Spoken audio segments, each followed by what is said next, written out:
Yesus, kami sambut firman-Mu pada pagi hari ini. Amin. Silakan duduk Bapak Ibu Saudara yang kekasih.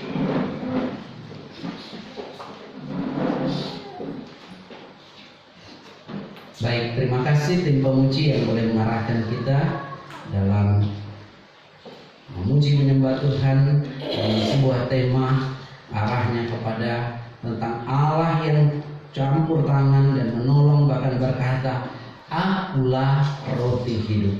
Baik Bapak Ibu Saudara, kita akan belajar kebenaran firman Tuhan dari kitab Yohanes pasal yang ke-6.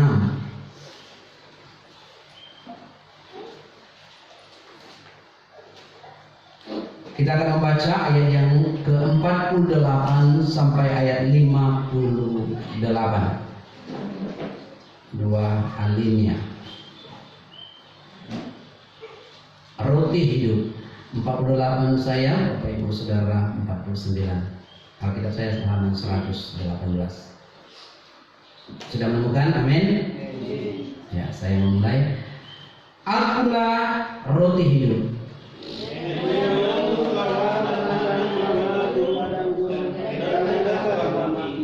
Inilah roti yang turun dari surga. Barang siapa makan daripadanya, ia tidak akan mati. Akulah roti hidup yang telah turun dari surga. Jika seseorang makan dari roti ini, ia akan hidup selama-lamanya. Dan roti yang diberikan itu tidak akan hidup, yang akan diberikan untuk hidup dunia. Orang-orang Yahudi bertengkar antara sesama mereka dan berkata, bagaimana ia ini dapat memberikan dagingnya kepada kita untuk dimakan? Maka kata Yesus kepada mereka, Aku berkata kepadamu, sesungguhnya kalau kamu mendapatkan daging manusia dan menyembahnya, kamu tidak memiliki hidup. Barang siapa makan dagingku dan minum darahku, ia mempunyai hidup yang kekal, dan aku akan membangkitkan dia pada akhir zaman. Sebab dagingku adalah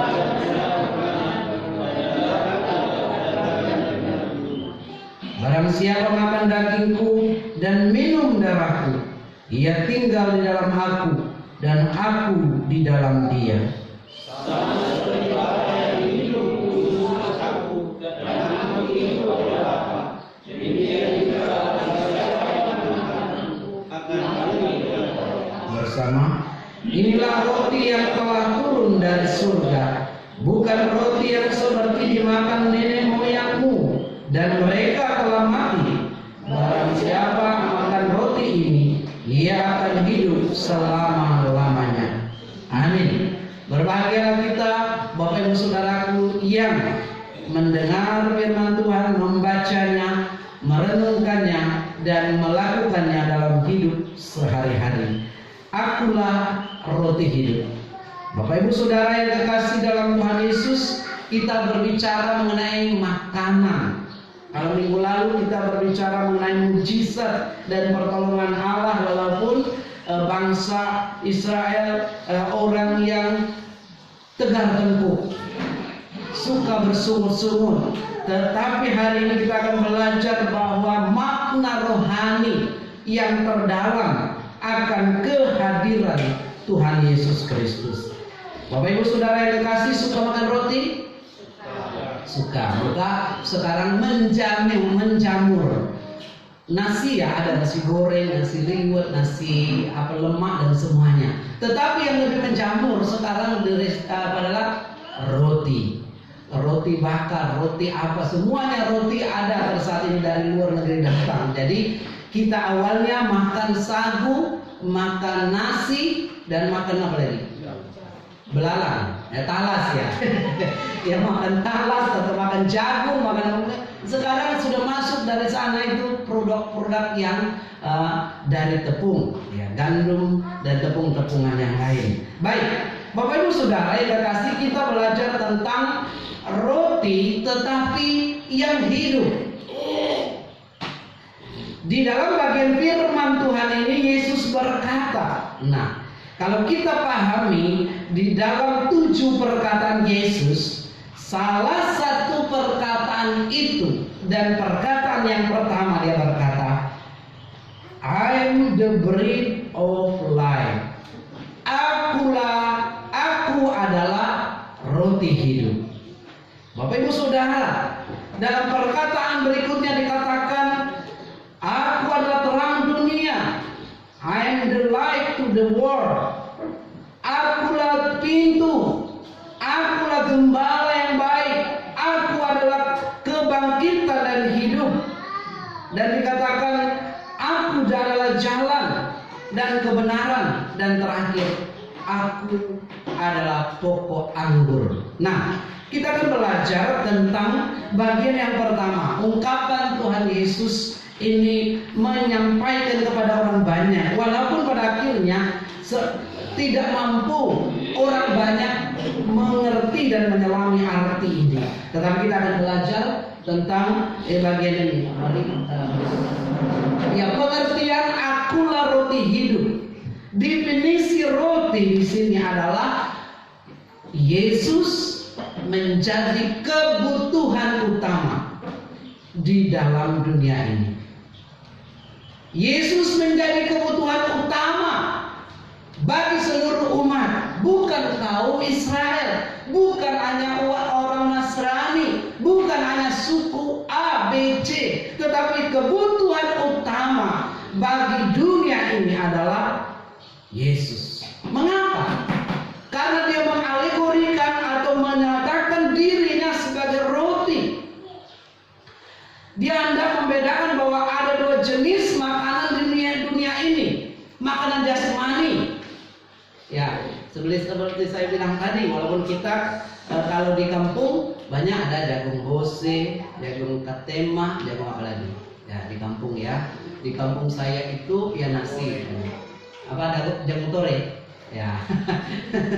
Jagung yang bentuk-bentuk ada juga. Iya. Tetapi di sini dikatakan makanan secara jasmani yang berfungsi mengenyangkan tubuh jasmani. Ada teman saya bilang, saya tuh kalau makan nasi dulu waktu di kampus tidak terlalu kenyang lama, apalagi bubur, cepat sekali. Tapi kalau makan sagu, apalagi sagu kering, sagu lempeng, dia bilang dikasih gula merah, cair dicelup-celup, digigit, gula anu deh, gula apa itu yang ada gula sagu, sorry ya. Gula itu dia bilang membuat dia kenyangnya bertahan lama. Nah, karena apa? Secara jasmani, ketika makanan masuk dalam tubuh kita mengenyangkan tubuh, sehingga ketika lambung kita memprosesnya, yang bagian kasar-kasar tentu akan dibuang. Tetapi bagian yang dibutuhkan di dalamnya, zat-zatnya oleh tubuh kita diserap oleh semua tubuh dan membuat kita kuat. Percaya nggak Bapak Saudara? Ketika berkunang-kunang ketemu dengan makanan yang kita suka, langsung cerah mata kita. Iya. Saya kalau hari doa puasa kita sebenarnya saya lemas, kadang-kadang udah lama nggak terbiasa puasa. Dulu kalau di kampus Senin Kamis gara-gara Tuhan tolong saya mau saya studi, saya jangan permalukan saya. Tapi sejak di sini ya hari Rabu. Nah, jadi kadang-kadang berkunang-kunang. Ketika habis buka mata, kita berdoa bersama dan makan rasanya terang kembali. Sungguh berarti saya berkunang-kunang tadi oleh karena apa? Lapar, bukan karena mabok ya. Tapi perut kosong. Ya Bapak Ibu Saudara yang kekasih, makanan berguna bagi tubuh kita, tubuh manusia, dan kita masih hidup di dunia, masih membutuhkan makanan. Makanan yang kedua itu makanan rohani yang berfungsi mengenyangkan tubuh, mengenyangkan rohani atau kehidupan rohani. Perkataan Yesus ini juga hendak mengidentifikasikan dirinya. Dia menyampaikan, mengatakan bahwa sayalah yang dibutuhkan secara rohani di dunia ini untuk dapat memperoleh kehidupan kekal. Nah, definisi yang kita lihat gambar di sini walaupun tidak itu tidak tahu, hilangkan dulu sedikit bagian hitamnya tidak paham. Itu dikatakan di perkemahan mereka setiap hari memakan mana yang Tuhan sediakan. Ketika mereka keluar, buka pintu kemah, dan di sekitar perkemahan mereka ada seperti embun pagi, ada seperti apa yang paling halus. Ya, kita nggak ada salju ya, tetapi intinya tepung-tepungan yang ada di sekitar perkemahan itu, dan mereka siap untuk mengambil, besar kecil tua muda mengambil tempat masing-masing, memungutnya. Inilah makanan yang disediakan. Gambaran yang pertama, antitipe dari perjanjian lama, Allah menyediakan berkat. Amin. Ini yang dialami umat Tuhan. Mereka belum bisa membaca, mereka belum bisa mengelola tanah, bahkan mereka belum punya tanah, tetapi mereka dipelihara oleh Tuhan. Jadi secara jasmani Allah memelihara umatnya dari zaman dahulu sampai sekarang. Apakah Allah dipelihara oleh Tuhan? Maaf, apakah Anda dipelihara oleh Tuhan? Amin. Secara jasmani Allah memelihara kita. Nah, yang berikutnya maka dikatakan akulah roti hidup. Ego emi dalam bahasa Yunani-nya, dalam bahasa Ibrani-nya dikatakan aini ru'u. Artinya bahwa sayalah yang bertanggung jawab, dan di dalam saya Anda bisa hidup baik secara jasmani dan rohani. Nah, perasa yang dipahami kaum Yahudi sebagai penamaan diri bersifat ilahiyah, bahwa Allah adalah roti yang menjamin kelangsungan hidup. Nah, terbukti ketika apa?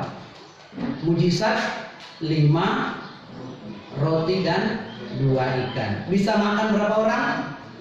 5.000 orang. Bahkan Alkitab mengatakan laki-laki saja, belum terhitung perempuan dan anak-anak. Nah, biasanya orang yang suka ke perkumpulan, orang yang suka lihat, apalagi kedatangan Tuhan Yesus, mereka suka banyak juga yang perempuan. Maka ada ilustrasi atau apa ya, saya minggu ini dengar, nanti di surga jangan sampai bapak-bapak tidak masuk surga, banyak ibu-ibu sama anak-anak. Terus bapak-bapak tanya, Tuhan, kenapa saya tidak bisa masuk?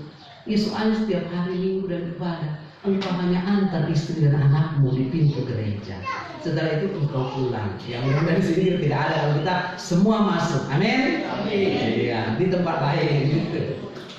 Nah, Bapak Ibu Saudara yang kekasih dalam Tuhan Yesus, Dia Allah yang sanggup memenuhi kebutuhan hidup kita. Maka dikatakan jelas di sini, akulah roti hidup. Ayat yang ke-48, nenek moyangmu telah makan mana di padang gurun dan mereka telah mati. Jadi makan secara jasmani tetap membuat kita akan mati. Itu Alkitab menyampaikan. Banyak makna pun kita makan tetap akan mati. Sedikit bagaimanapun kita makan tetap akan mati. Ujungnya memang makanan secara jasmani membuat kita mati, ya. Jadi mau makan jasmani, ya mau, walaupun akan mati juga, tetapi tetap harus makan secara jasmani. Nah, lebih lanjut dikatakan penegasan Yesus sebagai roti hidup itu, maka kamu yang dulu makan mana dan akan mati, tetapi ketika kamu makan darah dan dagingku, di bagian ini ungkapannya darah dan dagingku masuk di dalam, ikut menikmati sakramen perjamuan kudus. Makanya orang bangsa itu bertengkar, bahkan pengikut-pengikut orang-orang yang ada di sana, bukan murid-murid ya, mereka bersungguh-sungguh dan berkata, bagaimana kita bisa makan dagingnya?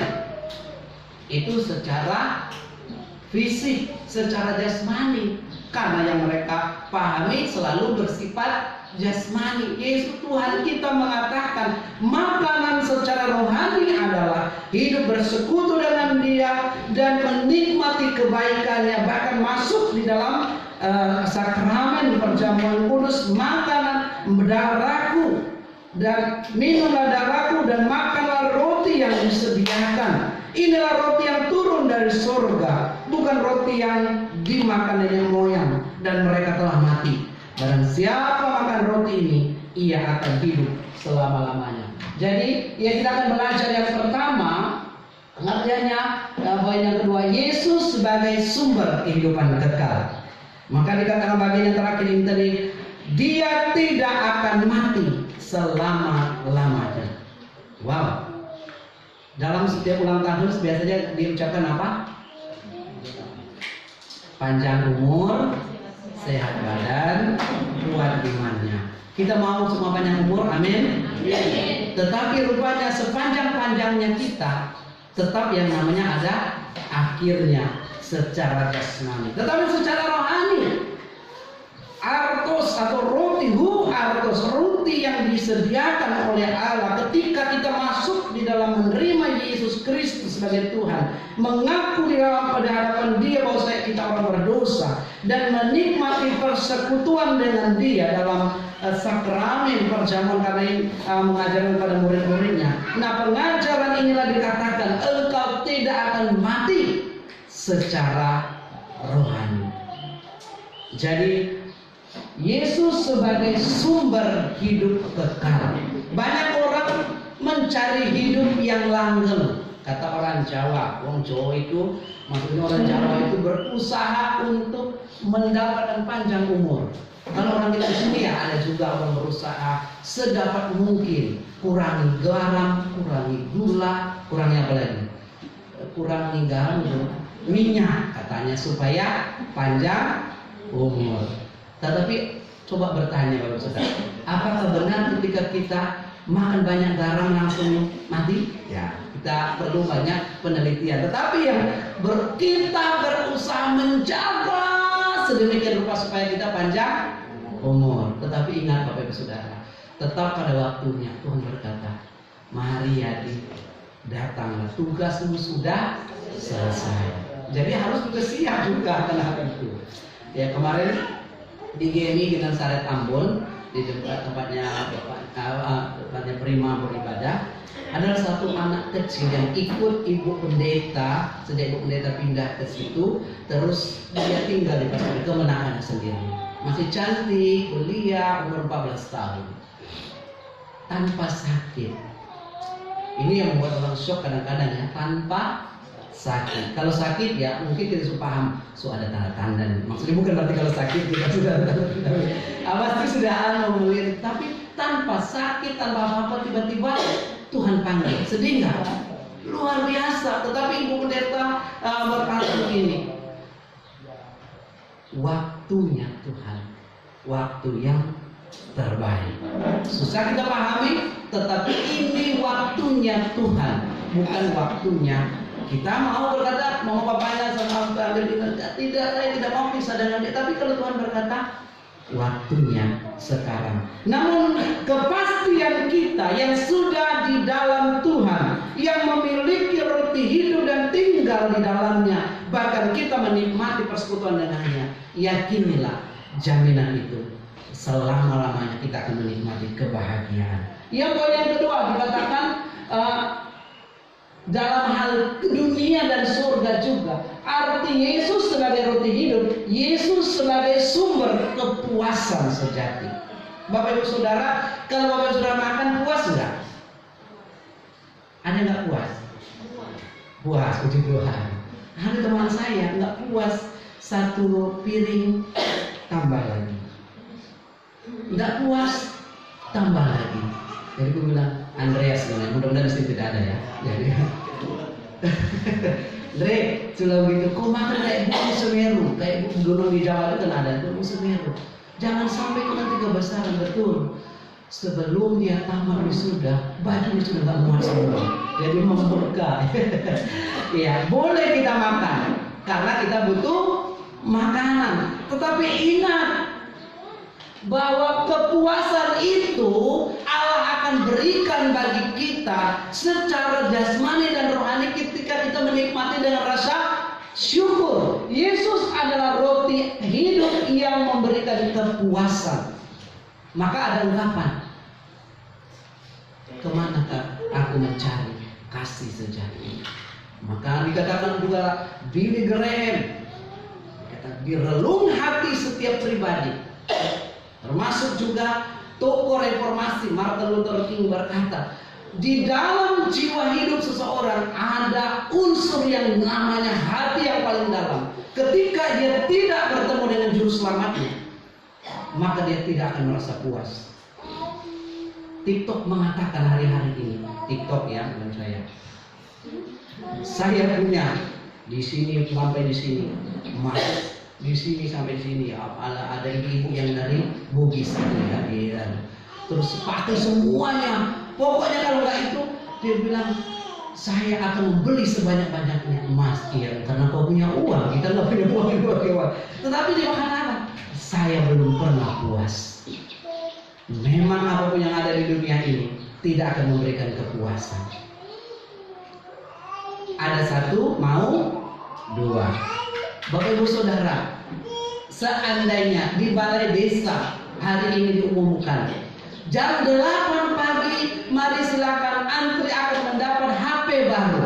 Kira-kira GMI pada saat dulu kosong nggak? Kosong, mau antri semua. Sudah punya HP tidak? Sudah, tapi rasa tidak puas. Maka tempat yang membuat kita puas ada di dalam Yesus. Amin. Ketika kita duduk di hadapan Allah Tuhan, puaskan hatiku supaya saya jangan minta kepuasan di tempat lain. Jangan saya minta kesenangan di tempat lain, karena engkau ada sumber kekuatan. Air hidupmu akan memberikan saya yang dahaga menjadi puas, yang lapar menjadi kenyang. Allah sumber kekuatan itu sendiri. Maka seorang tokoh yang juga kemarin saya lihat, dia adalah guru terbesar di Universitas Mesir, guru agama terbesar. Ketika dia meninggalkan imannya, bertemu dengan Tuhan, dan dia harus pergi berjalan kaki menyeberang katanya dari daerah Semenanjung apa begitu sampai ke negara lain, dan akhirnya sampai sekarang dia menyampaikan itu. Waktu saya dimasukkan di dalam sumur, dikasih air seperti sini saja katanya, terus dimasukkan banyak sekali tikus lapar. Mereka berpikir bahwa mereka akan makan daging saya, tetapi ketika saya panggil nama Isa Al-Masih alaihissalam, Yesus Kristus yang saya percaya sekarang menurut beliau, maka sepanjang malam tidak ada rasa lapar. Tetapi yang anehnya, tikus itu pun tidak ada rasa lapar, dia hanya bernyanyi kayaknya di sekitar saya. Bahkan air sudah sampai begini, ditambah lagi, hanya bisa berenang begini saja. Tetapi saya tetap diberikan kepuasan secara jasmani dan rohani. Mengapa hal ini terjadi? Karena Yesus hadir. Di dalam rumah tanggamu demikian, jika Yesus hadir dan engkau menghormati Dia dan engkau selalu menghadirkan Tuhan di dalam Bapak Ibu Saudara urusan apapun juga, maka rumah tangga akan puas di dalam Tuhan. Dan yang terakhir dikatakan, Yesus sebagai sumber kekuatan menjalani kehidupan setiap hari. Bapak Ibu Saudara yang sebagai roti hidup, maka dikatakan nenek moyangmu ketika mereka mengambil manna itu dan mereka mengelolanya, satu hari itu mereka kuat. Ketika firman Tuhan berkata misalnya kepada Musa, suruhlah bangsa itu berjalan kembali, mereka kuat untuk meringkasi atau menganukan semua kemah-kemahnya, ternak-ternaknya dan keluarga besarnya berjalan kembali. Kekuatan kita rupanya bukan hanya berasal dari makanan saja, tetapi roti atau kekuatan kita berasal dari Tuhan itu sendiri. Banyak cara Allah memberikan kekuatan kepada orang percaya sampai sekarang ini. Nah, poin ini, Yesus sebagai sumber kekuatan dalam menjalani hidup. Apakah kita mengalaminya juga? Ilustrasi, Bapak Saudara, ini biasanya cucu-cucu suka ngerjain nenek sama bayinya. Ceritanya begini, 2 orang cucu datang kepada bayi.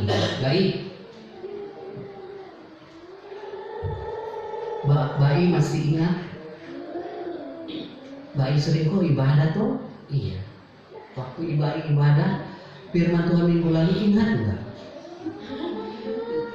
2 minggu lalu ingat enggak? Karena bayi kan sering ibadah, ini cucunya agak malas sedikit. Ya mudah-mudahan di sini tidak ada.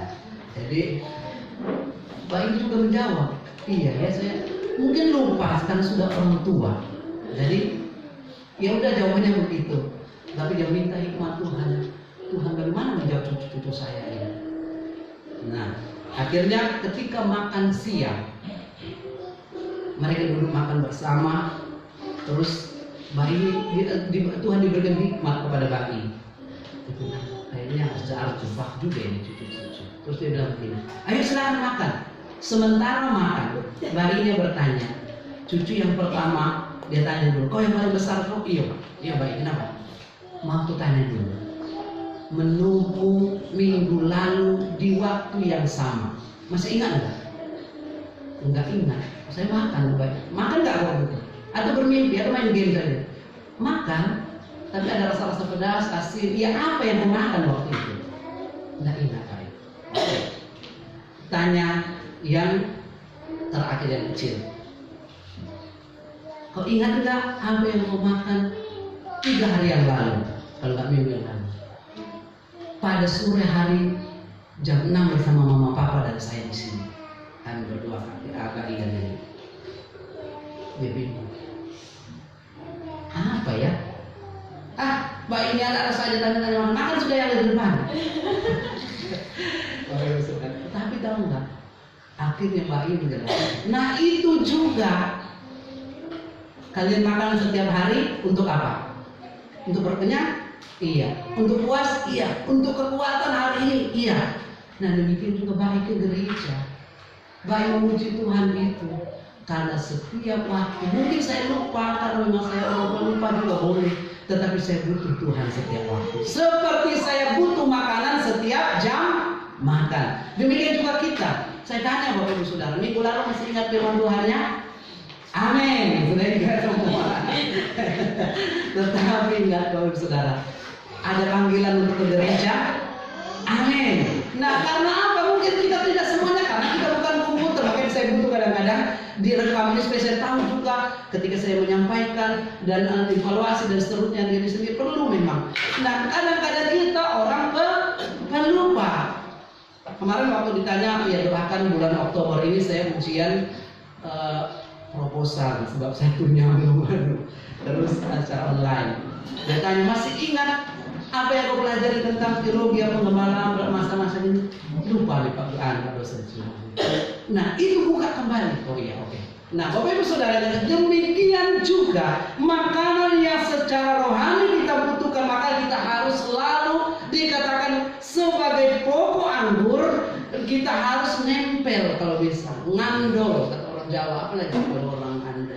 Kita harus menetap dan ada di pokok anggur yang benar di dalam Yesus Kristus. Dan kita harus menikmati persekutuan dengan Dia, bukan secara jasmani saja, tetapi secara rohani kita dekat dengan Tuhan. Bapak Ibu Saudara, Dia adalah sumber kekuatan menjalani hidup setiap hari. Amin. Sebagaimana makanan kita butuhkan setiap hari, Tuhan Yesus kita butuhkan setiap hari. Itu adalah sumber kekuatan kita menjalani setiap hari. Ketika hari ini engkau lemah, ketika hari ini engkau berkata saya kekurangan, ketika hari ini engkau berkata bahwa saya tidak mampu, jawabannya ada Tuhan. Tuhan berikan kekuatan pada saya hari ini. Tuhan beri cukupkan kebutuhan kami setiap hari ini dan seterusnya. Ya, slide berikutnya. Terakhir. Bapak Ibu Saudara yang dikasihi dalam Tuhan, cara mendapatkan roti hidup itu dikatakan pertanyaannya kita sekarang adalah bagaimana cara mendapatkan roti hidup itu. Maka dikatakan bahwa aku adalah roti hidup, Tuhan sudah menawarkannya dan seterusnya, memberikan definisi. Kamu akan makan roti, minum darahku dan makan dagingku. Maka bagaimana caranya menikmatinya? Yang pertama dikatakan kita harus datang kepada Kristus atau Yesus. Jika Bapak Saudara datang kepada Yesus, maka disitulah titik awal kita akan bertemu dengan Yesus, sang makanan jiwa kita. Tapi banyak orang tidak mau datang kepada Yesus. Maka tiap minggu kita tim pemuji dan jemaat berdoa untuk beberapa orang yang belum mau datang kepada Tuhan. Ya, kita tidak bisa memaksa orang, kan? Karena manusia memiliki hak bebas, bagaimana kita pelajari kemarin, untuk datang kepada Tuhan, untuk menolak panggilan Tuhan. Tetapi tetap kita berdoa, dan pertama supaya mereka bertemu dengan Kristus, sebagaimana yang saya sampaikan tadi. Guru besar dari universitas yang ada di Mesir itu, dia bertemu dengan Tuhan ketika di tukang cukur rambut dikasih di Gideon ada, Bapak sudah tahu ya, Alkitab kecil yang ditulis itu, tapi dalam bahasa Mesir. Memang di Gideon itu menerjemahkan Alkitab, dan dia bertemu dengan Tuhan ketika membaca, "Akulah roti hidup." Dia bingung bagaimana caranya memahami hal ini, tetapi Roh Kudus berbicara dan dia datang kepada Kristus. Beratnya persoalan, bahkan dia diusir dari negaranya, tetap di keluarganya diperlakukannya bagaimanapun juga, tapi ketika dia sudah memiliki Yesus Kristus, datang kepada kekuatan ada di sana. Yang kedua, bagaimana supaya kita dapat mendapatkan roti hidup itu? Kita yang sudah datang kepada Tuhan harus percaya kepadanya. Maka dikatakan, datanglah kepada roti itu, nikmatilah dan percayalah kepadanya. Bahkan dalam Roma pasal dikatakan, jika engkau percaya, maka engkau dapat menikmati aliran-aliran air. Agar jiwamu akan dipuaskan. Dua hal ini, datang dan percaya, sebetulnya tidak perlu dibedakan. Karena datang kepada Kristus sebetulnya sama saja dengan percaya kepadanya. Kalau Bapak Saudara datang ke gereja, percaya kepada gereja, kan? Dia akan memberikan di mana gereja ini baik dan seterusnya. Dan juga demikian juga kita ketika kita datang kepada Tuhan. Nah, apa dampaknya bagi orang yang sudah menikmati roti hidup? Bagaimana dikatakan, sama seperti Bapa yang hidup mengutus aku dan aku hidup di dalam Bapa, demikian juga barang siapa yang makan aku akan hidup di dalam aku. Ada dampaknya ketika kita hidup dan menikmati roti hidup itu, bersekutu dengan Tuhan. Yang pertama, kita tidak akan lapar lagi. Jadi sisi ini bukan diberikan oleh mana seperti ibu-ibu ambil itu yang akan diolah menjadi roti.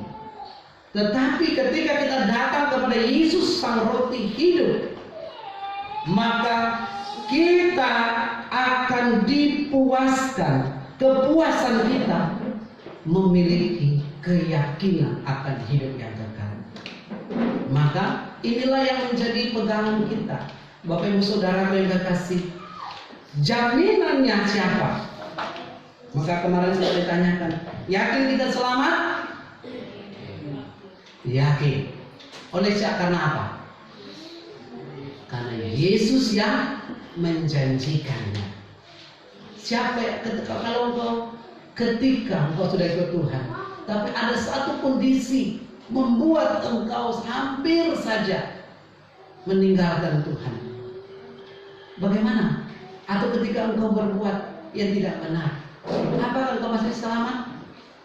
Keselamatan bukan bergantung kepada perbuatan baik, tetapi kepada anugerah dan kasih Allah yang dicurahkan.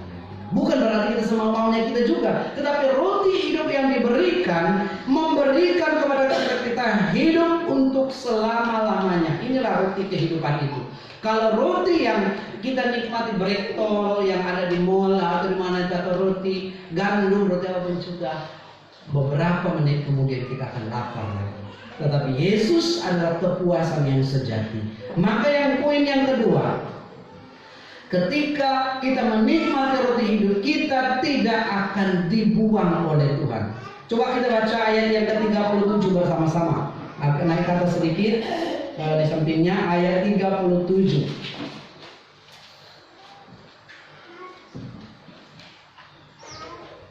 Kalau sudah menemukannya, mari kita baca bersama-sama. 2, 3. Semua yang diberikan Bapa kepadaku akan datang kepadaku, dan barang siapa datang kepadaku, ia tidak akan kubuang.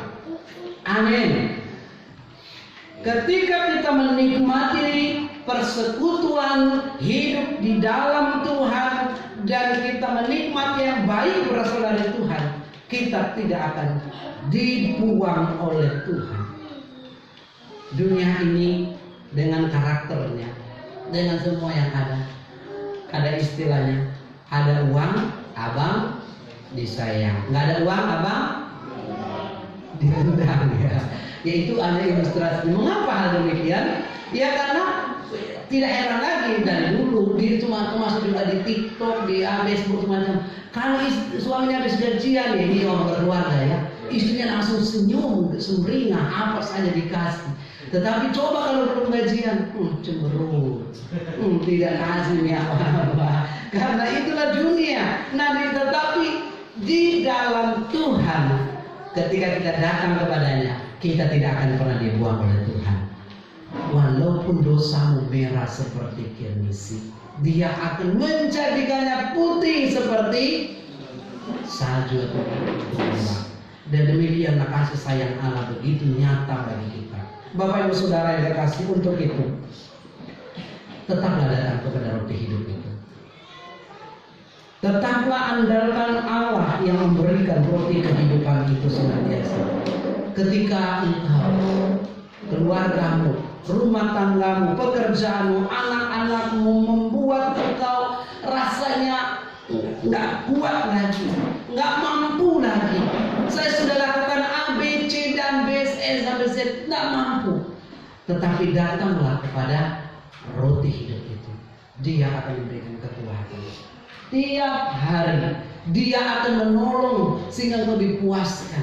Maka ambillah waktu bersama dengan Tuhan. Jangan hanya waktu hari Minggu saja, waktu bersama Tuhan. Every day, setiap hari panggil nama Tuhan. Sekarang maka engkau akan dikuatkan. Berbahagialah Bapak Ibu Saudara yang telah menikmati roti hidup dan terus hidup dalam persekutuan dengan Tuhan. Dan berbahagialah kita yang akan masuk dalam minggu depan dalam persekutuan dengan tubuh dan darah Kristus dalam sakramen dan kudus. Maka engkau akan dipuaskan, jasmani dan rohanimu ditolong oleh Tuhan. Kita berdoa. Kami bersyukur kepadamu. Engkau adalah roti hidup yang telah turun dari surga. Karena memang Kau berasal dari sana untuk menyediakan kepuasan secara rohani di dalam Engkau. Maka kami berkata, di dalam Engkau jiwa kami mendapat kelegaan, di dalam Engkau kami dipuaskan, dan di dalam Engkau berkat Tuhan tercurah bagi kami. Setiap hari secara jasmani dan rohani kami mau menikmati persekutuan dengan Engkau. Kami mau menikmati berkat yang berasal dari Engkau. Dan tolong kami Tuhan, ketika kami menjauh darimu, persoalan, tantangan, kesulitan, bahkan persoalan dalam rumah tangga, suami, istri, bahkan dalam pekerjaan kami seringkali membuat kami mengarahkan kami menjauh dari Engkau. Tetapi sesungguhnya pada saat kami lemah, kami akan kuat ketika kami bersama dengan Engkau.